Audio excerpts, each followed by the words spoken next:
नाजरीन, आज हम आपको बल्तिस्तान की एक मशहूर देसी डिश बनाना सिखाएंगे। इस डिश का नाम है प्रपू। ये लोकल बल्ती डिश है। इसको बनाने के लिए सबसे पहले 1 किलो आटा किसी बर्तन में डालकर इसे गूना जाता है।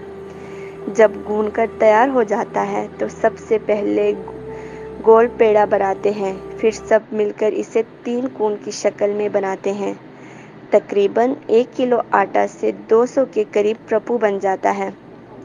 इसके बाद आधा किलो अखरोट, मिर्ची, नमक, धनिया, पुदीना मिक्स करके ग्राइंड किया जाता है, जिसे बल्ती ज़ुबान में मुस्कुत और उर्दू इंग्लिश वाले से रायता के नाम से जाना जाता है। फिर किसी देचकी में आटे से बना 3 कोन प्रपू को डालकर इसे पकाते हैं। जब ये अच्छी तरह पक जाए तो इसे एक बर्तन में निकालकर इसमें अखरोट की घिरी से बना रायता मिक्स करते हैं। इसमें लोकल खुबानी का घी 2 चाय का चम्मच डालकर अच्छी तरह मिक्स करते हैं। फिर दस्तरखान बिछाकर सब मिलकर खाते हैं। ये बहुत मज़े का होता है। ये बल्तिस्तान के शुमाली इलाका जात बल्तिस्तान रीजन और इंडिया के लद्दाख कारगिल में सबसे ज़्यादा बनाते हैं।